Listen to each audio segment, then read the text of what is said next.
आज के लिए महाराष्ट्र में कौन बनेगा मुख्यमंत्री। जी हां, महाराष्ट्र विधानसभा चुनाव के नतीजे साफ हो गए हैं। बीजेपी के नेतृत्व वाले महायुति गठबंधन ने कांग्रेस के महाविकास अघाड़ी गठबंधन पर प्रचंड जीत हासिल कर ली है। अब सवाल है कि महाराष्ट्र का अगला सीएम कौन होगा। महाराष्ट्र की राजनीति में कयासों का दौर जारी है।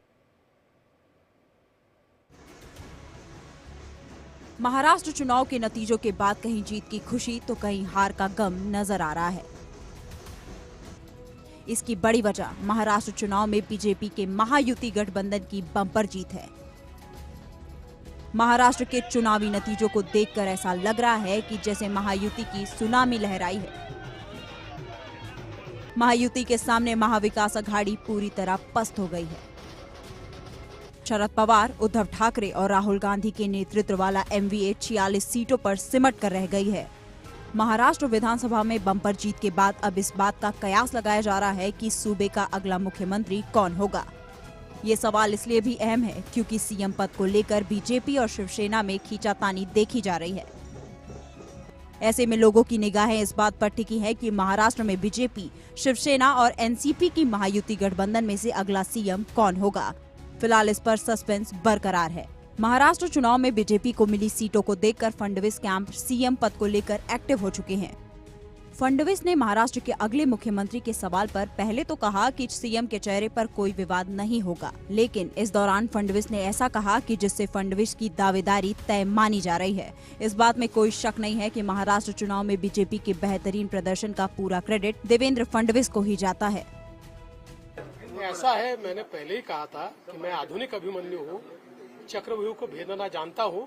हमने चक्रव्यूह को भेदा है और ये कोई मैं पहले भी कह रहा हूँ, वापस कह रहा हूँ, इस विजय में मेरा बहुत छोटा उसमें मैं समझता हूँ कि सहभाग है। एक ये हमारी जो पूरी टीम है, इस टीम ने इस विजय को लाया है। महाराष्ट्र चुनाव में बीजेपी को अब तक सबसे बड़ी कामयाबी मिली है, लिहाजा बीजेपी आलाकमान के लिए नई संभावनाओं के दरवाजे भी खुले हैं। बीजेपी महाराष्ट्र में ऐसी स्थिति में पहुंच चुकी है कि मनमाने फैसले लेने के लिए पूरी तरह से तैयार है। यानी बीजेपी देवेंद्र फडणवीस, एकनाथ शिंदे के अलावा किसी और के नाम पर विचार कर सकती है। फडणवीस के साथ एकनाथ शिंदे भी सीएम पद के मजबूत दावेदार है। खास करके उनके नेतृत्व में महायुति की सरकार जिस तरह से सत्ता में वापसी की है, उसे नजरअंदाज नहीं किया जा सकता। इस बीच एकनाथ शिंदे के एक बयान ने बीजेपी की टेंशन बढ़ा दी है और यही बयान महाराष्ट्र के नए सीएम बनने में पेंच है। महाराष्ट्र में सीएम के सवाल पर एकनाथ शिंदे ने कहा कि ज्यादा सीट जीतने वाली पार्टी के पास ही मुख्यमंत्री का पद हो, ये जरूरी नहीं। तीनों पार्टी बैठेंगे। हमारे वरिष्ठ जो है प्रधानमंत्री जी है, मोदी जी है, नड्डा जी और सब हमारे जो तीनों पार्टी के प्रमुख लोग हैं, हम बैठेंगे और उसके ऊपर जैसे हम चुनाव लड़े साथ में एकजुट होकर, वैसे ही उसके ऊपर भी फैसला है। महाराष्ट्र में महायुति को 230 सीटें मिली हैं। अकेले बीजेपी ने 132 सीटों पर कब्जा जमाया है। वहीं एकनाथ शिंदे की शिवसेना ने 57 और अजीत पवार की एनसीपी ने 41 सीटों पर जीत हासिल की है। वहीं पूरी महाविकास अघाड़ी 48 पर सिमट गई है। कांग्रेस को 16, शिवसेना उद्धव ठाकरे को 20 और शरद पवार की एनसीपी को 10 सीटें ही मिल पाई हैं। ऐसे में ये माना जा रहा है कि देवेंद्र फडणवीस ही इस बार सीएम की कुर्सी पर बैठेंगे। क्या एकनाथ शिंदे आसानी से मानने को तैयार हो जाएंगे? खुद आरएसएस भी चाहता है कि देवेंद्र फडणवीस ही महाराष्ट्र का मुख्यमंत्री बने। अमित शाह ने भी बीते दिनों चुनावी सभा में अपने बयान से इस बात का इशारा दिया था। अब सवाल उठता है कि महाराष्ट्र सीएम पद के लिए फडणवीस, शिंदे के अलावा कोई और विकल्प भी हो सकता है। ये देखने वाली बात होगी। Bureau report, India daily. और जैसा मैंने शुरुआत में ही कहा था कि बहुत बड़ा यही सवाल अब जाकर के हर किसी के जहन में उठ रहा है कि महाराष्ट्र का अगला सीएम कौन होगा इस महाजीत के बाद में। और इसी को लेकर के चर्चाएं और अटकलों का दौर लगातार चल रहा है। चलिए चर्चा की शुरुआत हम भी करते हैं। समीर चौगवंकर वरिष्ठ पत्रकार है, वो भी हमारे साथ यहाँ पर जुड़ चुके हैं और प्रदीप सिंह है, राजनीतिक विश्लेषक है, वो भी हमारे साथ जुड़ चुके हैं। राजेंद्र तिवारी है, वरिष्ठ पत्रकार है, वो भी हमारे साथ जुड़ चुके हैं। और जय शुक्ला है, वरिष्ठ पत्रकार है, वो भी हमारे साथ जुड़ चुके हैं। और आप सभी का बहुत बहुत स्वागत है हमारी इस खास चर्चा में। सबसे पहले समीर जी, आपका हम यहाँ पर रुक करेंगे और आपसे समझने की कोशिश की। देखिए, तीनों की अलग अलग दावेदारी है। कार्यकर्ता चाहते हैं कि जो उनकी पार्टी है उनके जो प्रमुख है उनको सीएम बना दिया जाए। चाहे हम अजीत पवार की बात कर ले, एकनाथ शिंदे के घर से भी जो है परिवार की तरफ से ये बात निकल करके सामने आई थी कि देखिए जो पहले सीएम थे उन्हीं को सीएम बनाना चाहिए क्योंकि उसी पर जनता ने मुहर लगाया। तो वहीं देवेंद्र फडणवीस का भी बयान सामने आया। तो इन तीनों को अगर हम रेस में माने तो सबसे पहले और आगे आप किसको देख रहे हैं? देखिए, आपके प्रश्न का जवाब दूं उसके पहले मैं जब एकनाथ शिंदे शिवसेना तोड़कर आए थे तब भारतीय जनता पार्टी के 105 विधायक थे जी। एकनाथ शिंदे के पास 40 विधायक थे, लेकिन भारतीय जनता पार्टी ने उन्हें मुख्यमंत्री बनाया था। और देवेंद्र फडणवीस जिनका बहुत शानदार कार्यकाल रहा था 2014 से लेकर 2019 तक का, वह डेप्यूटी मुख्यमंत्री बने थे। उस समय परिस्थितियां अलग थी। एकनाथ शिंदे पार्टी तोड़कर आए थे, भारतीय जनता पार्टी सत्ता में वापसी कर रही थी, एकनाथ शिंदे की सरकार बनाने में भूमिका थी, तो भारतीय जनता पार्टी ने उसका इनाम दिया और मुख्यमंत्री बनाया। लेकिन अब 2.5 साल के बाद जो 2024 का विधानसभा चुनाव हुआ है, क्या वो एकनाथ शिंदे के नाम का मुख्यमंत्री घोषणा करके हुआ था? नहीं हुआ था।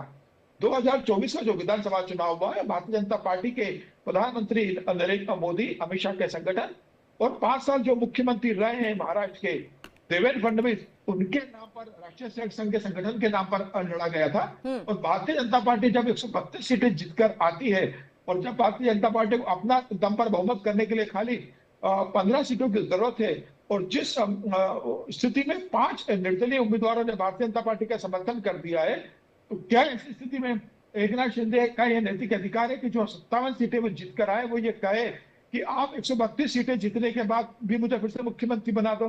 क्या भारतीय जनता पार्टी के कार्यकर्ता और राष्ट्रीय सेवक संघ के स्वयंसेवकों ने एकनाथ शिंदे के मुख्यमंत्री के नाम पर मोहर लगाई है? तो मुझे लग रहा है कि जो पहले परिस्थिति वो अलग थी। आज भारतीय जनता पार्टी का मैंडेट है, एक रहेंगे तो सेफ रहेंगे का मैंडेट है, बटेंगे नहीं तो बटेंगे, एक साथ रहेंगे तो सेफ रहेंगे का मैंडेट है, बटेंगे तो कटेंगे पर ये मैंडेट। तो समीर जी, आपकी इन बातों से ये चीजें तो साफ हो रही है कि देवेंद्र फडणवीस जो है वो रेस में सबसे आगे हैं। अगर आप नंबर गेम की यहाँ पर बात करें, देवेंद्र फडणवीस ही महाराष्ट्र के मुख्यमंत्री बनेंगे। मैं आपको अभी बता देता हूँ, देवेंद्र फडणवीस ही महाराष्ट्र के मुख्यमंत्री बनेंगे। 5 साल वो मुख्यमंत्री रहे, यह मैंडेट भारतीय जनता पार्टी का मैंडेट है। और कोई भी राजनीतिक दल 132 विधायक होने के बाद अपने से आधे से भी कम विधायक वाले को मुख्यमंत्री बनाएगा क्या? यह संभव नहीं है। एक बार बना दिया, अब हर बार तो एकनाथ शिंदे तो हमेशा 50-55 सीट जीतेंगे, तो हर बार क्या भारतीय जनता पार्टी उनको मुख्यमंत्री बना रहेगी? ऐसा तो कभी नहीं होने वाला कि एकनाथ शिंदे 150 सीटें जीत जाएंगे। एकनाथ शिंदे की हैसियत हमेशा से 40 से 50 विधायक जीतने की है, तो हर बार क्या एकनाथ शिंदे मुख्यमंत्री बनेंगे? जिस तरीके से भारतीय जनता पार्टी ने त्याग किया, अब एकनाथ शिंदे को नैतिक रूप से स्वीकार करना चाहिए कि सबसे बड़ा दल भारतीय जनता पार्टी है, उनके 132 विधायक है, मेरे 57 विधायक है, और अजीत पवार भी तो भूमिका निभाएंगे ना, जिनके 41 विधायक है। अजीत पवार कहेंगे कि भाई देवेंद्र फडणवीस को मुख्यमंत्री बनाया जाए। मुझे लग रहा है कि देवेंद्र फडणवीस का मुख्यमंत्री लगना लगभग है। ठीक है, चलिए राजेंद्र जी का हम यहाँ पर रुक करते हैं। राजेंद्र जी, आप इस बात से कितने सहमत नजर आ रहे हैं? क्योंकि हम आपसे ये भी समझना चाहेंगे। देखिए, एकनाथ शिंदे ने भी ये बात कह दी कि ठीक है, इससे पहले ये तो तय नहीं था ना कि जिस पार्टी को सबसे ज्यादा सीटें आएंगी वही जो है उनका मुख्यमंत्री बनेगा। तो सीधे तौर पर कहीं ना कहीं यहाँ पर एक खटास जो है चीजें नजर आ रही है, या फिर ये कहे कि अपनी महत्वाकांक्षा जो है दिखाने की कोशिश भी हो रही है। परिवार के लोगों की तरफ से भी जो बयान है वो सामने आ चुका है। चाहे हम अजीत पवार के घर की ही बात कर लें, उनकी पत्नी ने कहा है कि अजीत पवार को जो है वो सीएम बनना चाहिए। अब तो क्या ये माने नंबर गेम की राजनीति हमेशा से होती है, तो क्या नंबर को देखते हुए देवेंद्र फडणवीस आपको भी लग रहा है कि वो रेस में सबसे आगे? देखिए, जो नंबर्स आए हैं उनमें अब कहने को शिंदे कुछ कहें, अजित पवार कुछ कहें, लेकिन जो नंबर्स आए हैं उस नंबर्स में इस बात की कोई गुंजाइश नहीं है कि शिंदे आंख दिखा सके या अजित पवार आंख दिखा सकें। दरअसल जितनी सीटें शिंदे की हैं उससे कम सीटें इंडिया गठबंधन की हैं। तो ऐसे में वो गुंजाइश ही नहीं है कि आप कोई आंख दिखा सको कुछ। वो भारतीय जनता पार्टी जिसे बनाएगी वो फडणवीस को बनाएगी तो फडणवीस, वो तावड़े को बनाएगी तो तावड़े, जिसको भी भारतीय जनता पार्टी बनाएगी उसे स्वीकार करना पड़ेगा सबको। तो आप इशारा कर रहे हैं कि कोई और नाम भी हो सकता है, चौथा नाम?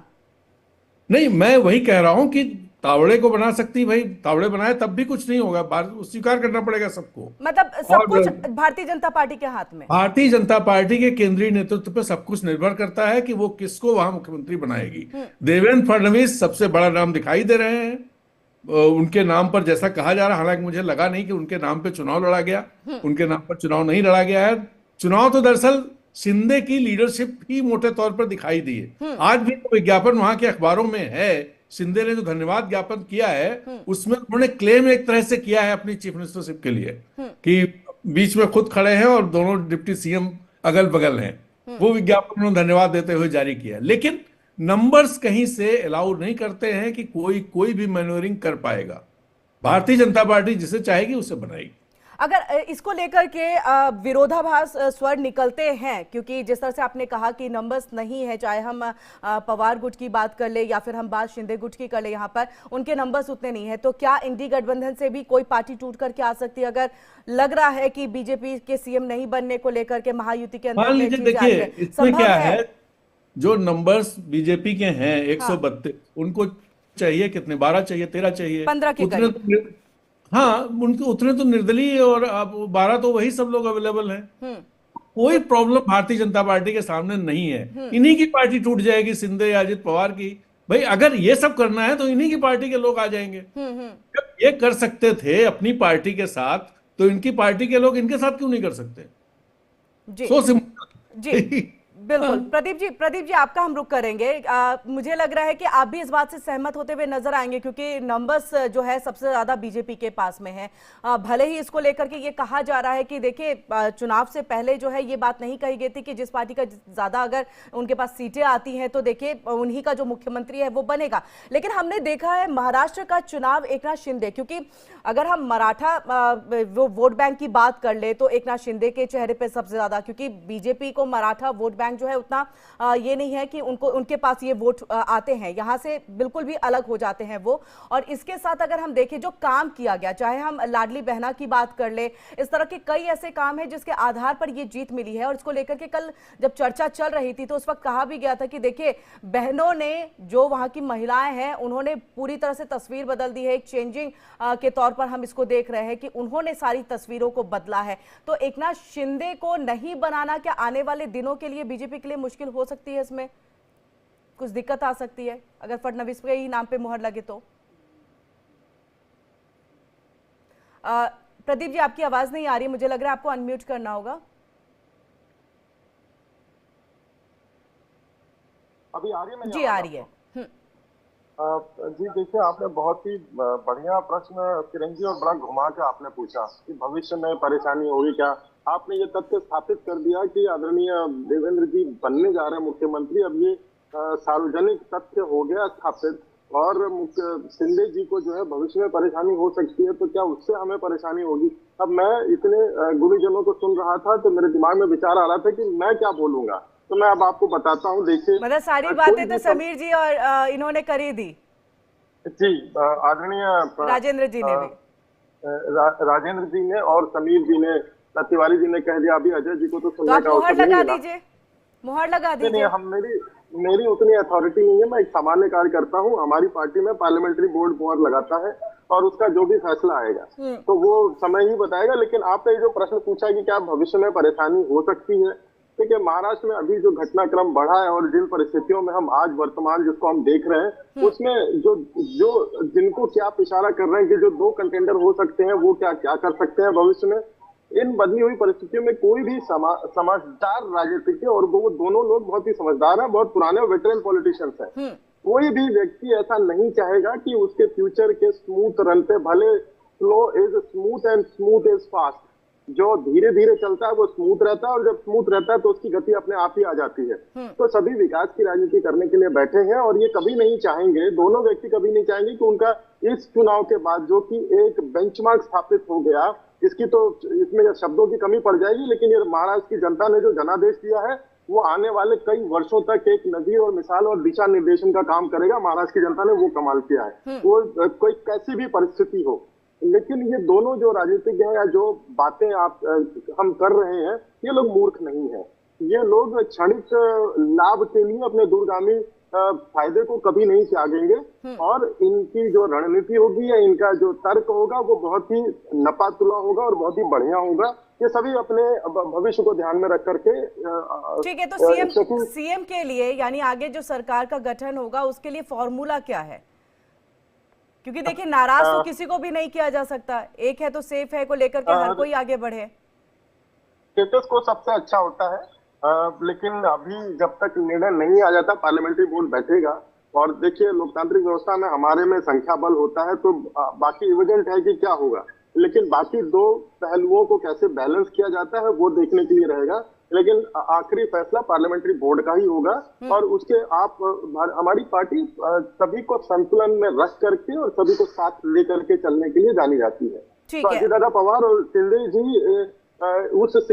इतने सिंक्रोनाइज है कि हम एक अच्छा रास्ता निकाल सके, विपक्ष को कुछ टीका टिप्पणी करने का अवसर प्रदीप जी, ये माने कि समझदारी जो है अजीत पवार और एकनाथ शिंदे को ही दिखानी होगी यहाँ पर।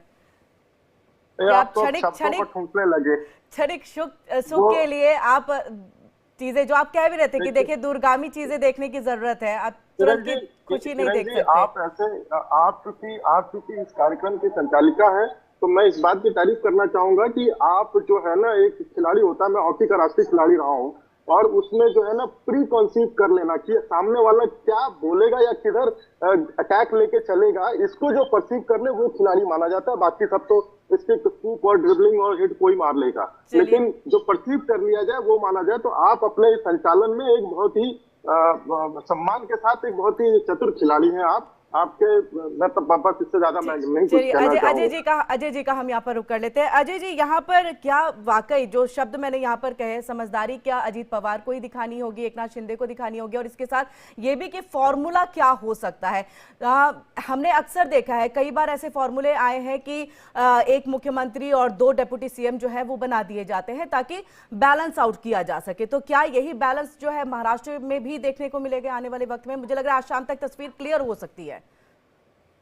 देखिए, हमारे पहले तीनों वक्ता बोल चुके हैं जी, और मैं समीर जी और राजेंद्र भाई की बात से कहीं ना कहीं इत्तेफाक रखता हूं, लेकिन एक मैं चीज इसमें, अब चूंकि सब लोग बोल चुके हैं, प्रदीप जी बोल चुके हैं पार्टी का रुख, तो ऐसी स्थिति में मेरा ये मानना है कि एक बात तीनों लोग मानेंगे कि नरेंद्र मोदी और अमित शाह प्रयोगों के लिए जाने जाते और सदैव वो नवीनतम प्रयोग करते हैं और ऐसी गोट खेलते हैं कि कई बार बड़े बड़े चित्त हो जाते। क्या कभी किसी ने सोचा था हेमंत बिस्वा शर्मा जो कांग्रेस से आए हैं वो भारतीय जनता पार्टी की सरकार के और उसके प्रचार के अभियान के इतने बड़े स्टार हो जाएंगे? जी, शायद नहीं सोच सकते थे, लेकिन हो गए। इसी तरीके से क्या आप सोच सकते थे कि नायब सैनी जैसा व्यक्ति जो मनोहर लाल का ड्राइवर होता था, जी, वो शख्स मुख्यमंत्री हो जाएगा?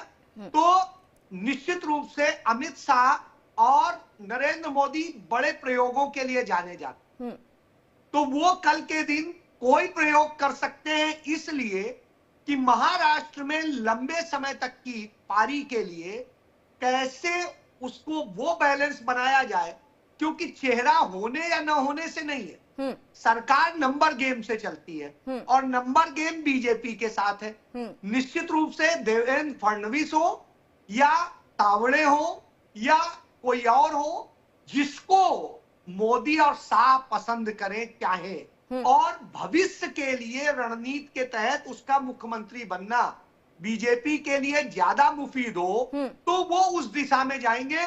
ऐसे में शिंदे भी हो सकते हैं। ठीक है, इस प्रयोग में हम नाम चाहेंगे कि आप अगर नाम किसी का इशारा किस तरफ कर सके आप। मैं समझता हूं कि फडणवीस एक मजबूत बीजेपी के चेहरे हैं, लेकिन शिंदे भी हो सकते हैं दोबारा। ये कोई बड़ी बात नहीं है, ये बीजेपी खेल सकती है, इसलिए क्योंकि भविष्य के चुनाव के लिए वो तैयारी कर ले। जी, लेकिन अजय जी हमने देखा है कि कल जैसे ही जो महायुति जीती और उसके बाद जो रिजल्ट सामने आया, जो प्रचंड जीत महायुति को यहाँ पर हासिल हुई, इसके बाद देवेंद्र फडणवीस के पोस्टर भी लगे थे, तो उनकी मजबूती और मजबूत दावेदारी जो है उसमें कोई इनकार नहीं कर रहा है, उसमें कोई इनकार नहीं कर रहा है। मैं फिर क्या कह रहा हूं, लेकिन बीजेपी कई बार आपने देखा मुख्यमंत्री पद का त्याग अपने से कर देती है और वो दे देती है ऐसे व्यक्ति को कि लॉन्ग टर्म में वो बीजेपी का ही होके रह जाता है, उससे बाहर नहीं जाता। हो सकता है आगे जा करके ये तमाम इसके लिए हम मध्य प्रदेश और राजस्थान को भी देख सकते हैं, हरियाणा भी, सभी आप एग्जांपल उदाहरण। इसके लिए बढ़िया उदाहरण बिहार का है। बिहार का एक बहुत अच्छा उदाहरण है कि बार बार नीतीश कुमार उधर जाते हैं, उनके कम एमएलए हैं, चाहे तो भारतीय जनता पार्टी आज उनको चेंज कर सकती है, लेकिन वो नहीं कर रही है। यही बात मैं कह रहा हूँ, बिल्कुल सही, यही बात मैं कह रहा हूँ जी। ये बहुत अच्छा एग्जाम्पल दिया। समीर जी, आप कुछ कहना चाह रहे हैं उस बात पे, और क्या जो प्रयोग की बात हो रही है, इस प्रयोग, कुछ नया प्रयोग यहाँ पर हो सकता है क्या महाराष्ट्र के अंदर में? देखिए, बिहार की तुलना महाराष्ट्र की राजनीति से बिल्कुल नहीं हो सकती। बिहार में नीतीश कुमार मुख्यमंत्री रहे हैं और बिहार में भारतीय जनता पार्टी ने कभी अपना मुख्यमंत्री नहीं बनाया है। बिहार में नीतीश कुमार भारतीय जनता पार्टी से बड़े नेता रहे वहां पर। महाराष्ट्र में भारतीय जनता पार्टी का 5 साल का मुख्यमंत्री रहा और भारतीय जनता पार्टी बहुत बड़ी पार्टी बन चुकी है महाराष्ट्र के अंदर। बिहार और महाराष्ट्र की राजनीति अलग है। और देखिए, देवेंद्र फडणवीस के साथ लेकर भारतीय जनता पार्टी बहुत ज्यादा एक्सपेरिमेंट नहीं कर सकती। या तो आप उन्हें महाराष्ट्र का मुख्यमंत्री बनाओगे, या अगर मुख्यमंत्री नहीं बनाते तो अपने भारतीय जनता पार्टी का राष्ट्रीय अध्यक्ष बनाओगे। ये नहीं हो सकता कि 132 विधायक आने के बाद भी देवेंद्र फडणवीस फिर डेप्यूटी बने। इसका मतलब ये होगा कि एकनाथ भारतीय जनता पार्टी ये मान लेगी कि ये जो 132 सीटें आई है एकनाथ शिंदे की देन है। इसमें न प्रधानमंत्री नरेंद्र मोदी की कोई भूमिका है, न इसके अंदर अमित शाह के संगठन की कोई भूमिका है, न इसमें राष्ट्रीय स्वयं संघ की भूमिका है। जो भी 132 सीटें आई है ये एकनाथ शिंदे के कारण आई है, तो भारतीय जनता पार्टी को योगदान नहीं है।